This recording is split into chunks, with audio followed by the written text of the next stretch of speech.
Bet. If someone were to magically give you $1 million, you would lose it in a year. No way. Honestly, I'm not sure what I would do if I got $1 million. It's a lot of money. So much money and so much responsibility. I'd really have to think about that for a sec to like actually use that money the best way possible. That's a good thing. I think that's something that we're all trying to do.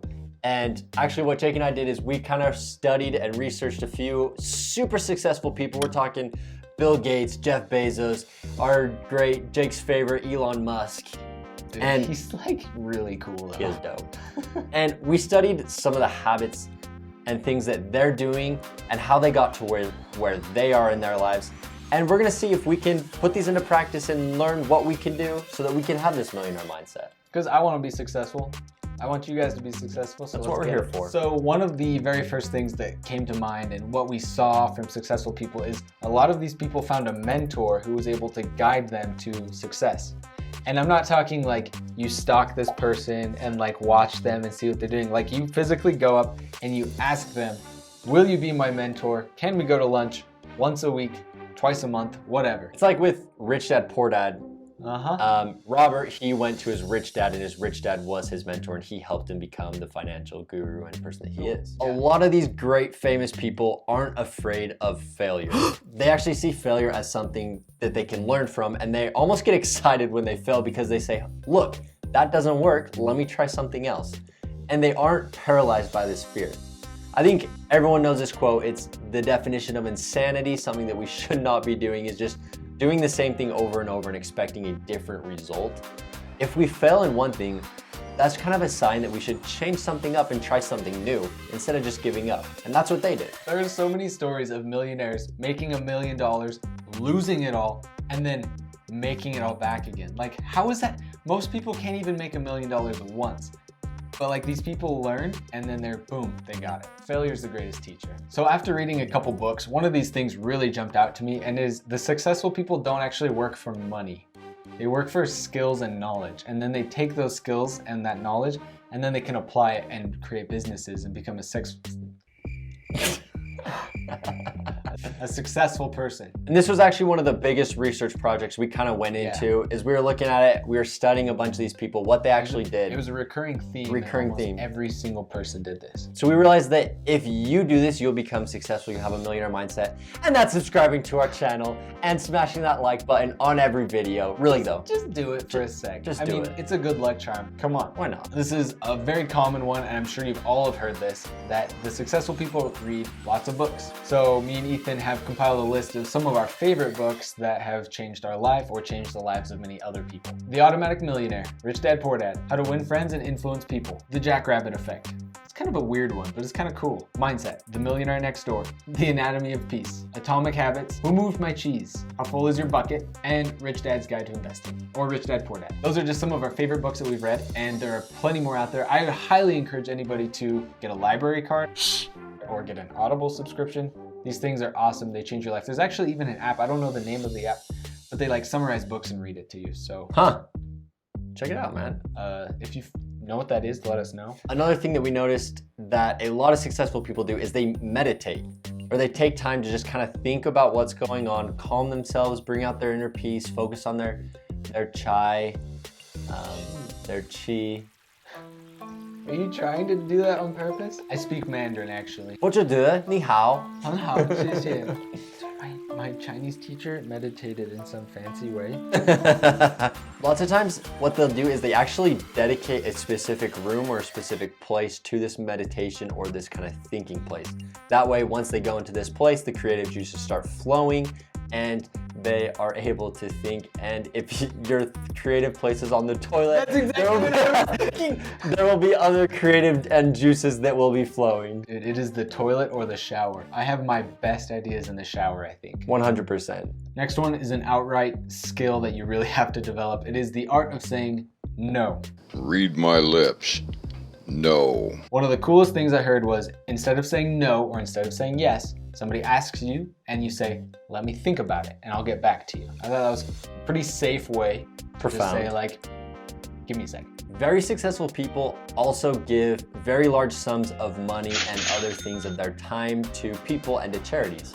It is actually a trait that has been realistically, legitimately studied that the more you give, the happier you are, and the more that will come back to you. It's karma. It's not only like huge sums of money and like tons of time and energy.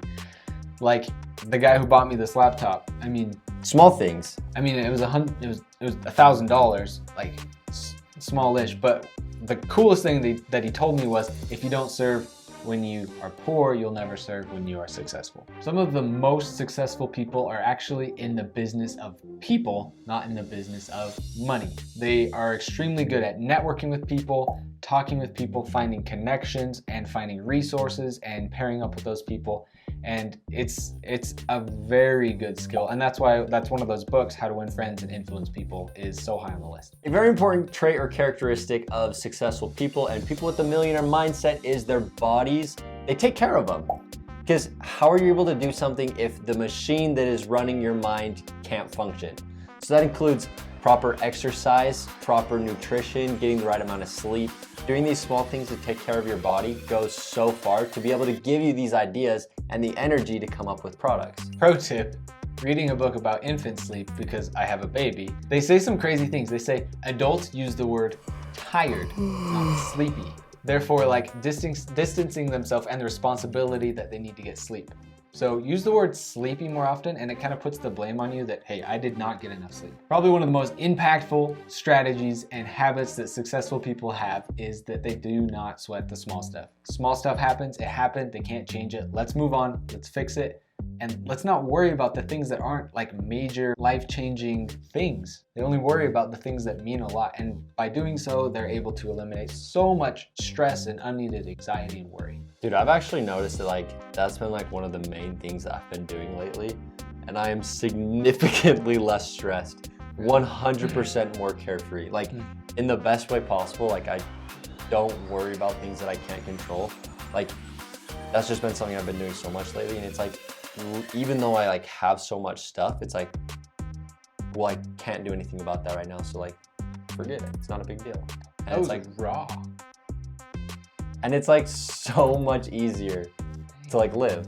Holy cow. Grab some napkins. Some tissues. That was like so raw. Another big thing that great people do is they set goals, realistic, smart goals that are attainable, and they set a system to be able to accomplish this goal.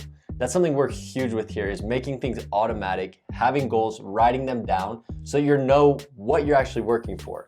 Because if you are just working like a dog and you don't know why, like nothing's gonna get accomplished, you're going in a circle. So make a goal, make it push yourself so you can actually feel good when you accomplish it, but like it has to be something you can actually reach at some point so you can get that satisfaction. All right, I've got a great example. Work at the hospital. You know how many people hate stepping on a scale? Lots. So many people, because they're afraid of their results, because they don't have a goal, and they're afraid that this measurement. Studies have shown that when people step on a scale daily, they actually lose more weight, because they're tracking it and they're measuring it. And so when you set these goals, make sure that you're like checking up with yourself daily, and that you're always like holding yourself accountable for these things. Otherwise, there will be no change. One of the last things that we've got for you is some of the most successful people have unwavering, unchanging, steadfast, and immovable, I go to church, principles. So they have these principles, they are unwavering and unchanging, meaning that they do not waver or change. Unfathomable powers. So like these people know what they stand for, they're not ashamed of it, and they'll fight for it no matter the cost or no matter the persecution they're going through. Oh, you go to church too. These people just have self-discipline. Like, that's it. It's those kids that went to karate and wrestling when they were little to learn self-discipline and self-control.